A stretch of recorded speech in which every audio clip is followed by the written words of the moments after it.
Amnesty International is sounding the alarm over Iran's crackdown on anti-government protests that have swept the country. The human rights group says Iranian authorities have committed mass killings on an unprecedented scale, with security forces routinely using lethal force against unarmed protesters. Observers say at least 2,500 people have been killed. The U.S. is threatening to intervene. Donald Trump has warned Tehran the U.S. will take, quote, very strong action if the regime executes protesters. People mourning their loved ones killed during the crackdown against protesters, while others are still searching for theirs among the bodies.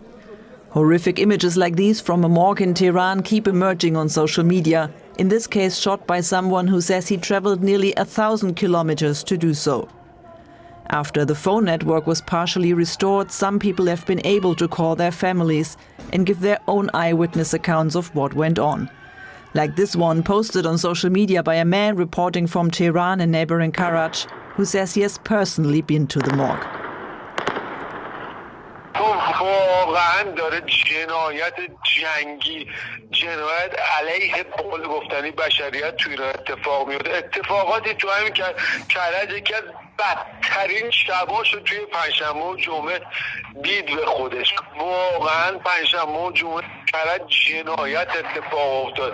این رقمایی که امروز میگن 12,000 نفر، نمیدونم 10,000 نفر، بیزن شوخی در برابر چیزهایی که ما به چشم، چیزهایی که ما با پوست و گوشت و خودمون درک کردیم، لمس کردیم. واقعا اینها همشون شوخیه.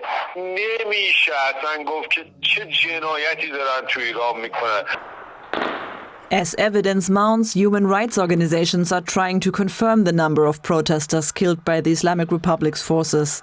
They fear it could quickly rise further because Iran's judiciary makes no secret of the fact it's willing to fast-track what it calls trials for people arrested during the protests. If things are delayed, it's even possible that the same action we take today we'd be taking 2 months later, and it wouldn't have the same effect. So human rights organizations fear thousands of protesters now held in prisons and detention centers could be at imminent risk of execution. Forced confessions are a pattern of the Iranian regime. But they happen under coercion, and that coercion is often done with psychological and physical torture. And this is concerning in and of itself. But then later in a show trial, these confessions are used as justifications to sentence people to death.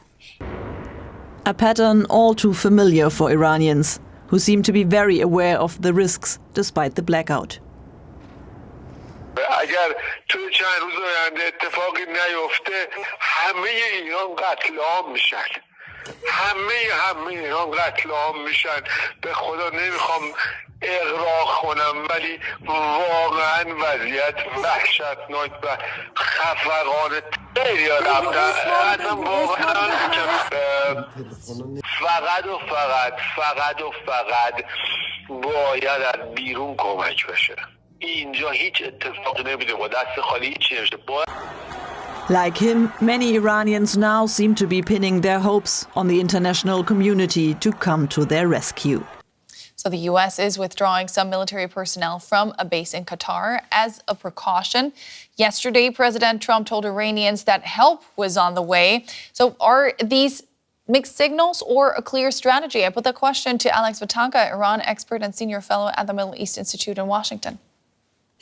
I'm not reading too much into it just yet. I think the president really does want to sort of make sure he gets this right. This could be the one decision that will essentially shape the rest of his presidency.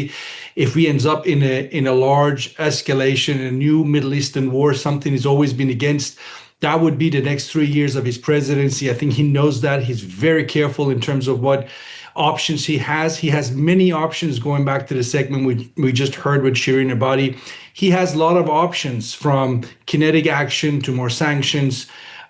The question for him and I'm not sure if it's been resolved yet, is who's going to win. Let me just quote the president himself. He likes to win, and he's not sure who's going to win in this standoff in Iran, the regime or the protesters.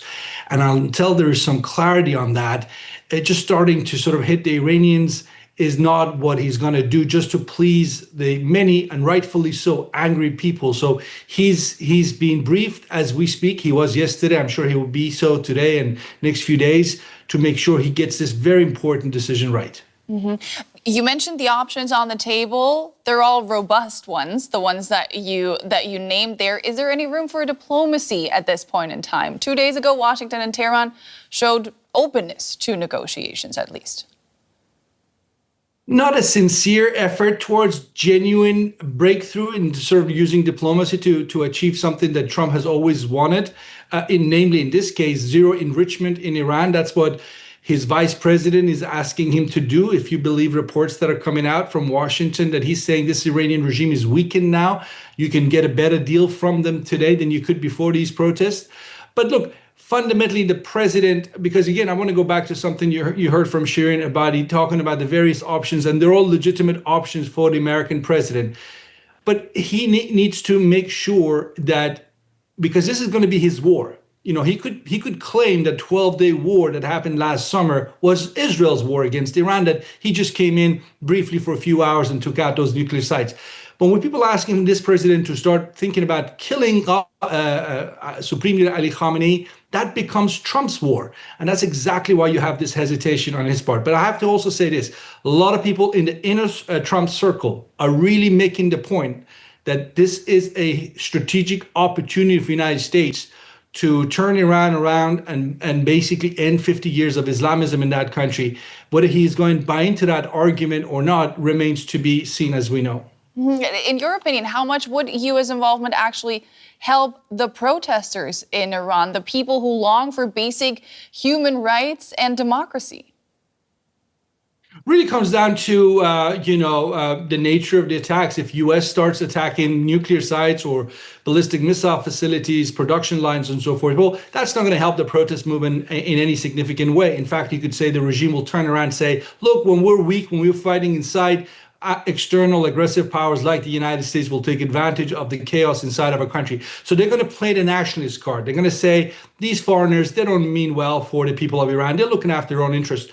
But if, on the other hand, you stop and you really put a dent in the killing machinery that the regime has going on right now, well, that's a whole different story, because Iranians are literally being killed by the security forces of this regime. If you can somehow slow it down or stop the killing, I don't know how Trump would come out of that looking bad, because in fact, he could say he has done something that no other American president has done in the history of the Islamic Republic, essentially deliver what he has promised.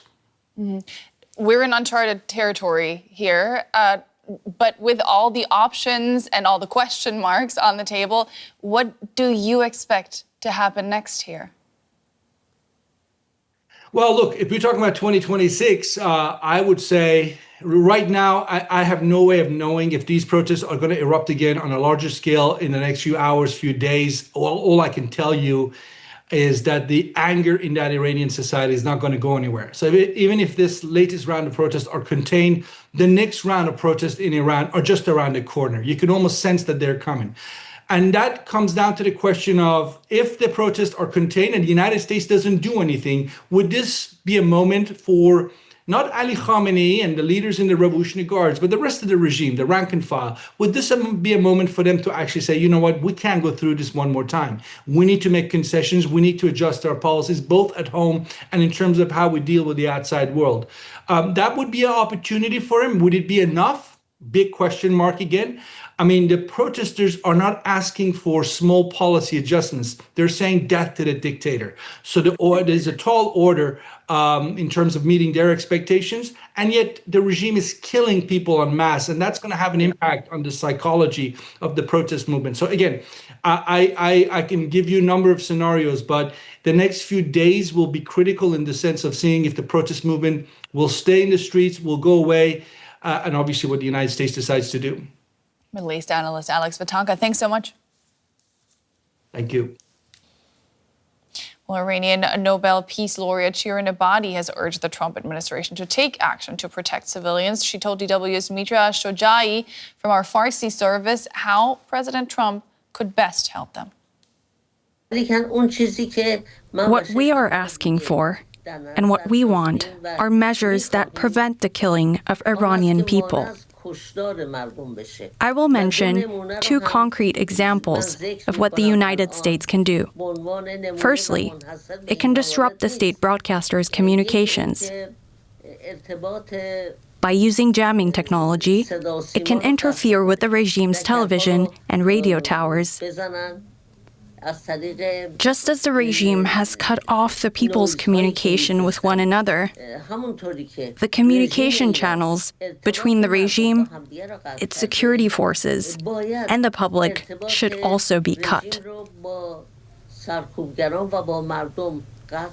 This would help stop the spread of propaganda. Another option is the possibility of highly targeted actions against Iran's supreme leader and senior commanders of the Revolutionary Guard. We have seen similar operations take place in Iran before, like the killing of Hamas leader Ismail Haniyeh. No civilians were harmed. Only a single room was targeted, and no one else was killed. The same type of targeted action could be taken against the supreme leader and senior officials. Preventing the massacre of the Iranian people doesn't require a full-scale war or the killing of more people. What we're asking for is not war, but concrete steps to stop the killing of civilians. Aren't you concerned that a targeted strike could make the situation worse, provoke retaliation from Iran, and drag the entire region into a larger war?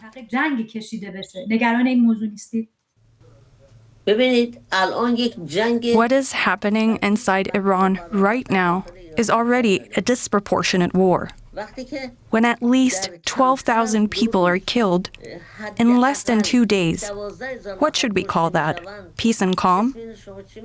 This is nothing other than war. In fact, if missiles had been fired, fewer people might have been killed in the same period of time. It should be noted that this figure has not yet been confirmed by independent sources. But there is no doubt that the number of casualties is very high. Another question often raised by non-Iranian audiences and some international media is this.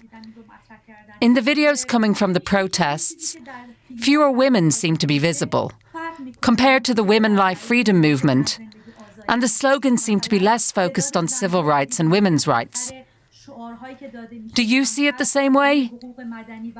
In your view, what's the difference between this uprising and the Massa movement?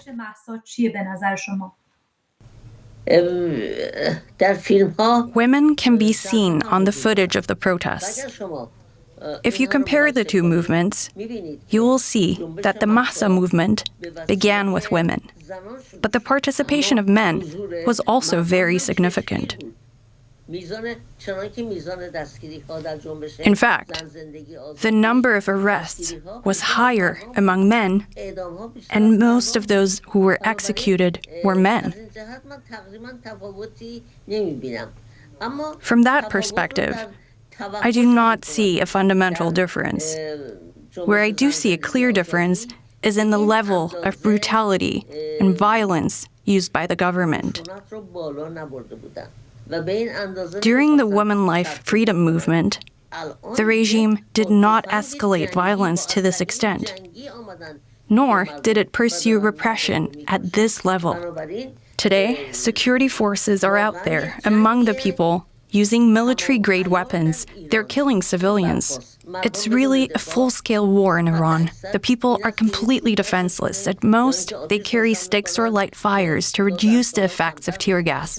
On the other side, forces are equipped with automatic weapons, firing live ammunition at unarmed civilians. Thank you very much, Shirin Ebadi in London.